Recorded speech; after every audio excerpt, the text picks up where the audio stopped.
বন্ধুরা, মিষ্টি অ্যান্ড মধুমিতাস কিচেনে একটা নতুন পর্বে তোমাদের সবাইকে স্বাগত।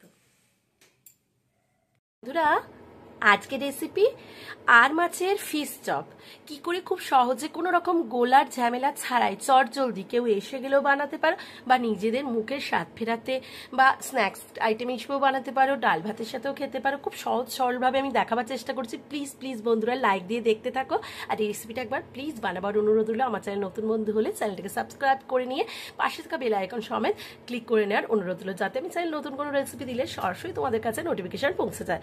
তো চলো বন্ধুরা, একটা পাত্রে বেশ কিছুটা জল নিয়ে জল ফুটে উঠলে আধ ঘন্টা আগে এই আর মাছগুলোকে আমি নুন হলুদ মাখিয়ে রেস্টে রেখেছিলাম, সেগুলো দিয়ে দিলাম। আমি 4 পিস মাছ দিয়ে রেসিপিটা করব। একটু এপিটোপিট করে বয়েল করে নিয়ে ফিরে আসছি। মাছগুলোকে উল্টে পাল্টে 10 মিনিট বয়েল করে নেব। বয়েল করে ঠান্ডা করে ছাড়িয়ে নেব। ঠান্ডা করে ছাড়িয়ে নিয়েছি। মাছে একদমই কাঁটা ছিল না যে পিসগুলো নিয়েছি। পরিমাণ মতো হলুদ গুঁড়ো, লঙ্কা গুঁড়ো, জিরে ভাজা গুঁড়ো, হাফ স্পুন গরম মশলা গুঁড়ো, 1 চিমটি মেথি, 1 স্পুনের মতো মৌরি, আর শুকনো লঙ্কা শুকনো খোলায় ভাজা গুঁড়ো। এটা অতি অবশ্য করে এই মাছের চপে বা বলের ক্ষেত্রে দেবে।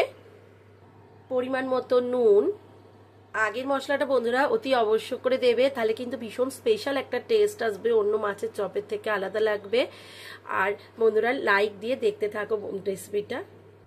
আদা, রসুন আর কাঁচা লঙ্কা একসাথে বাটা 1 স্পুন, পেঁয়াজ আর ধনে পাতা ডাঁটি বেসিক্যালি বাটা একসাথে 1 টেবিল স্পুন। প্রয়োজন অনুযায়ী আরো দেবে, মাছ বাড়িয়ে যেরকম মাছের পরিমাণ থাকে বাড়াবে বা কমাবে। খুব ভালো করে মেখে নেব। বন্ধুরা, আমি এতে গোলমরিচ গুঁড়ো দিলাম না, যেহেতু ওই স্পেশাল মশলাটা দিয়েছি, তাই জন্য ওটা কিন্তু স্কিপ করবে না, অতি অবশ্য করে দেবে। আর যদি গোলমরিচ গুঁড়ো দাও তাহলে অন্যান্য চপের সাথে আলাদা কিছুই পাবে না, তাই জন্য আমি গোলমরিচ গুঁড়োটা দিইনি। ওই মশলাটা দেবে অতি অবশ্য করে। বারবার রিপিট করছি। মশলাগুলো আমার মাখানো হয়ে গেছে খুব ভালো করে বন্ধুরা। এই অ্যারোমাটা মানে গন্ধটা সারা রান্নাঘর ছড়িয়ে পড়েছে বা কিচেনে। এত সুন্দর গন্ধ হয়েছে, তোমরা মানে তখনই মনে হচ্ছে যে খুব সুস্বাদু হবে রেসিপিটা। ঠিক এই পর্যায়ে 2 tablespoon cornflour, 2 tablespoon বেসন ভালো করে মিশিয়ে নেব। বন্ধুরা, এক্ষেত্রে তোমাদের যদি কর্নফ্লাওয়ার না থাকে তাহলে কিন্তু তোমরা চালের গুঁড়ো ব্যবহার করতে পারো সমান পরিমাণে। এবার ভালো করে মেখে নিয়ে চপের আকারে গড়ে নেবো। বন্ধুরা দেখো মাখিয়ে নিয়েছি। বা চপটা তোমরা তোমাদের পছন্দের মতো যে যেরকম শেপে পছন্দ করবে। দেখো বন্ধুরা, 4 পিস মাছ দিয়ে কতগুলো চপের আকার গড়ে নিয়েছি। আমি একটু একটা চ্যাপ্টা আকারও গড়ে দেখিয়ে দিয়েছি এই দুটো, আর বাদ বাকি গোল যে যেটা পছন্দ করতে পারো। এইবার আমি ভেজে নেব। বন্ধুরা, এটাতে আমি দেখাচ্ছি কি করে ব্যাটার কোনো রকম বা গোলা ছাড়াই এটা বানানো যায় মচমচে একদম খাস্তা মাছের চপ। বসিয়ে দিয়েছি, তেলটা গরম হয়ে ধোঁয়া ওঠা তেল করে আমি টেম্পারেচার মিডিয়াম টু লো এর দিকে করে নিয়ে মাছের চপগুলোকে আস্তে আস্তে ছেড়ে দেব। বন্ধুরা, এক্ষেত্রে একটা টিপস দিচ্ছি, তোমরা কিন্তু মাছের ফিশ বল হিসেবেও এই সেম যেভাবে বানিয়েছি মাখাটা করে বল বল করেও করতে পারো, পছন্দটা তোমাদের মতো। আমি আগেও বলেছি। আর পেঁয়াজ কুচি দিতে পারো মিহি করে, আমি পেঁয়াজ বাটা দিয়েছি। যেটা সম্ভব হবে না সেটা স্কিপ করে অন্যভাবেও করতে পারো। আর বন্ধুরা, অবশ্য করে মিডিয়াম টু লো ফ্লেমেই কিন্তু এই চপগুলোকে বা বলগুলোকে যেটাই বলো এগুলোকে ভাজবে, তাহলেই কিন্তু খুব সুন্দর ক্রিস্পি ক্রাঞ্চি, আবার পুড়েও যাবে না, আবার ভেতর থেকেও হবে।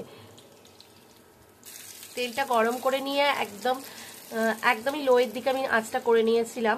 তো মিনিট 2-এর মধ্যেই এক পিঠটা কি সুন্দর রং ধরে গেছে দেখো বন্ধুরা।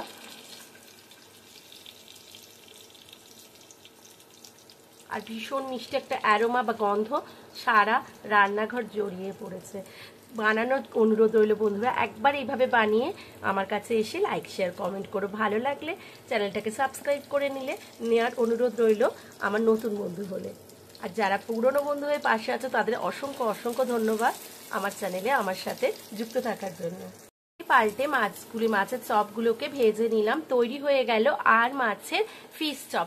বন্ধুরা, কেমন লাগলো রেসিপিটা অতি অবশ্যই একবার বানিয়ে এইভাবে জানাতে ভুলবে না। খুব অল্প তেলে কিন্তু বানানোটা হয়ে গেল, আর কোনো রকম গোলা বানানোর ঝামেলা ছাড়াই।